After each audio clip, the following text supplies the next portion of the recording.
And welcome everyone to an NABC chat. I'm Andy Katz. Pleased to be joined by Dennis Gates, head coach at the University of Missouri. Fresh off a win over rival Kansas on Sunday. Tamar Bates, my March Madness National Player of the Week, 29 in that game.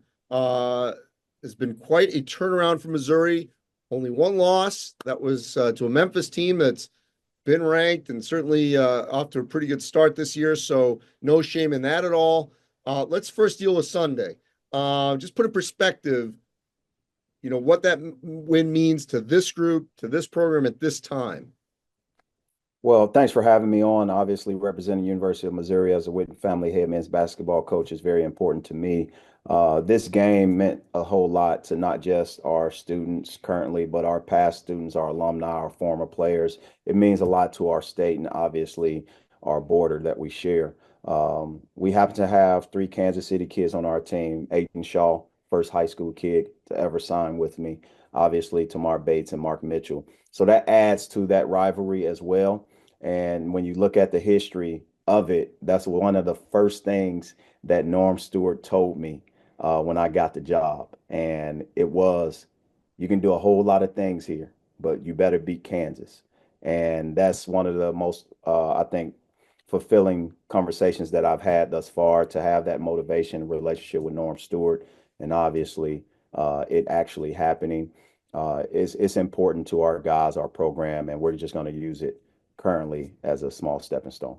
So first of all, let's put in perspective here because there was a big gap in this rivalry. Used to be obviously be in the same league. Missouri goes to the SEC. Yeah. Missouri was able to maintain the rivalry with Illinois, and that game's coming up here next week. So that exists with the Missouri-Illinois game in St. Louis. How critical was it, do you think, for Missouri, for you, to ensure that this rivalry continues with Yeah, Kansas? it's very important. I'm going to leave it at the powers that be, meaning our administration. Of course, me and Bill Self has a relationship. We both got to start from Leonard Hamilton. And we're going to leave it to our athletic department and our athletic director, specifically Larry Beach, to go talk to their athletic director and make sure that that is something that we'll continue to do and something that's great for both basketball programs and obviously our fans and those stakeholders within our programs. So it's definitely important moving forward. So, Dennis, I'm also really curious in this era, when you go 0-18 in a conference, I don't care what's left on your contract. A lot of times there's pressure, and you have great commitment from your administration. Didn't change how good a coach you are. You've proven that prior to last season. Now you're back on the good side, winning, I think it was 8 of your first 9. What does it tell you that there was patience? There was, the fact that you built up credibility, you had equity to not make any kind of irrational Yeah. decision because you guys just had a bad year. Well, I don't go moving or looking as if something's in jeopardy. I don't lead that way.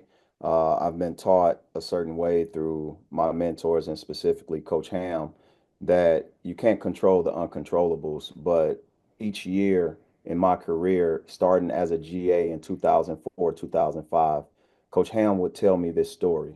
And this story had different renditions of it. And the rendition that he would tell me would revolve around how his team at the University of Miami went 0-18. And that specifically speaks to my level of education. It's not what you always are taught in moments of winning championships, cutting down nets, but it's the journey to get there that helps calcify. It helps build who you are as a person. And this moment was mine. I'm not going to blame everything on injuries because we did lace them up and the games were played. At the end of the day, the cards were dealt. And what I'm proud about is I didn't fire an assistant coach. I didn't lose my team or locker room. And more importantly, our president, Moon Choi, our leadership on campus, our board of curators, they stood by our program. It's not just about me. They stood by our program.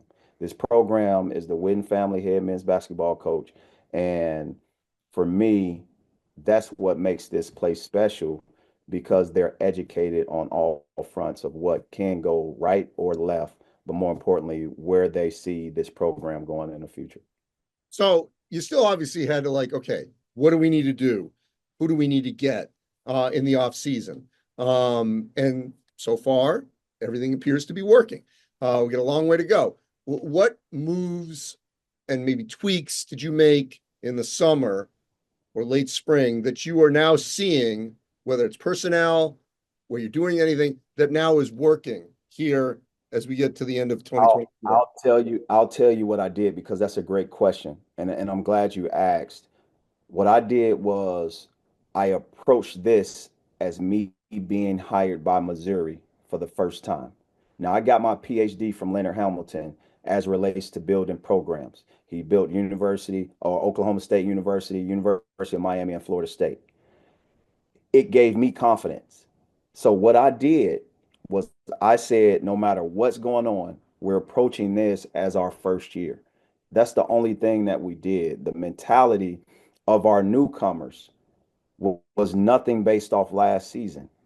Even our players that's returning, I made sure that they were mentally tough to understand the lessons that was being taught and also the landing strip that awaits them moving forward. Because ultimately you cannot be who you want to be without going through something without going through something. And that something happened to happen last year. And I don't dwell on it. I don't talk about it. I don't speak about it. I don't do articles or interviews about it. And at the end of the day, I think our staff has done a tremendous job of moving forward.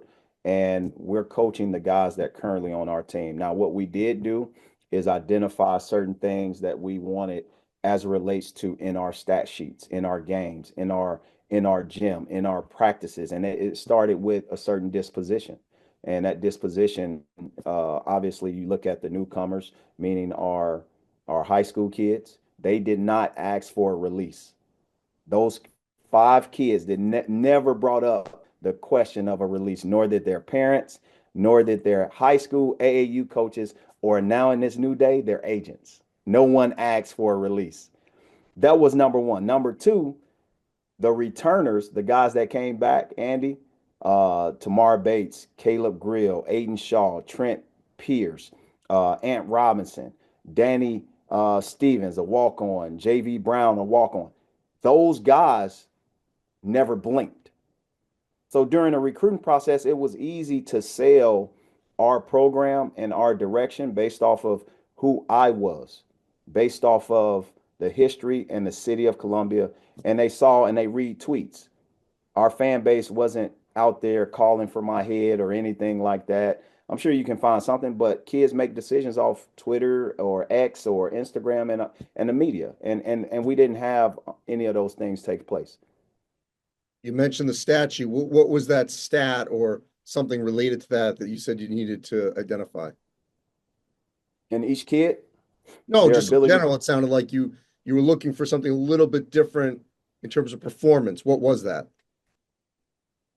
Are you referring to performance from our kids or Yeah, players that's or happening recruits? right now on this roster. Yeah, I think what, I'm sorry for not understanding that, but I think the performance starts with the in between line items of stats. And that in between is the disposition. That in between is the actual service of giving to others and worrying about winning versus self, not worrying about their careers. The other thing is getting to that free throw line. We're one of the top teams in the country and getting into free throw line. And that is an identity that year one, we were bottom two in the conference. Year two, we were definitely last.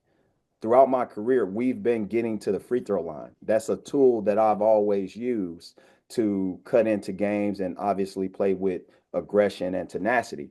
So that stat specifically, what guys can physically get to the free throw line. Mark Mitchell, one of the tops in the country. Tony Perkins, Jacob Cruz, Marquez Warwick, right? Josh Gray. Those five guys, from an experience standpoint, has been through battles. It may not look pretty, but they're effective and efficient. And that's what the stat I wanted to use, the efficiency part of our team that we built. Put a bow on it.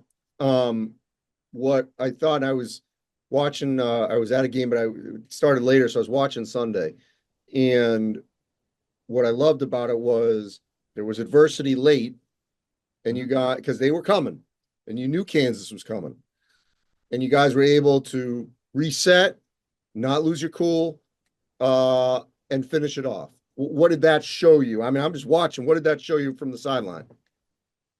Well, I learned from my professional development coach, John Oliver, right? John Oliver worked in the NCAA through some of the symposiums that I grew up through, coming through. But John Oliver, I work with him to this day. And using a pause practice does not infiltrate the personality of your team. They didn't see me panic, right? What it says is that how I approach the sidelines and my demeanor works for me. It works for my team. How I work in practice works for me and our program. But more importantly, it shows in our huddles. When I come to the huddle after meeting with our staff and I start to speak, and our players say, "Hey, coach, Tamar Bates already said that." That is a sign that we're on the same page and that we're thinking alike. But more importantly, these dudes are believing in every word that I'm saying, and they are not panicking or blinking in adversity or stress. We have a lot of work to do. There's no doubt about it. This is a smidge of a season that has taken place. How we approach and build upon this next game is just as important. We shouldn't have any dips in emotions, but it can be that way if you allow it to get away from you, right? I think those things go hand in hand, and we'll see the real maturity of our team as we approach practice. Is there a difference, or are they focused the same way? I'll be able to let them know and tell them. But our guys are locked in. They've been doing a great job. But this is nothing we hadn't talked about in June. We talked about this exact thing happening in June, and I did that when we started team building. Off to a great start. What a turnaround. And I voted for you, by the way. I had you in my top 25, just for the record. Oh, Appreciate you. Thank you. thank you, MIZ.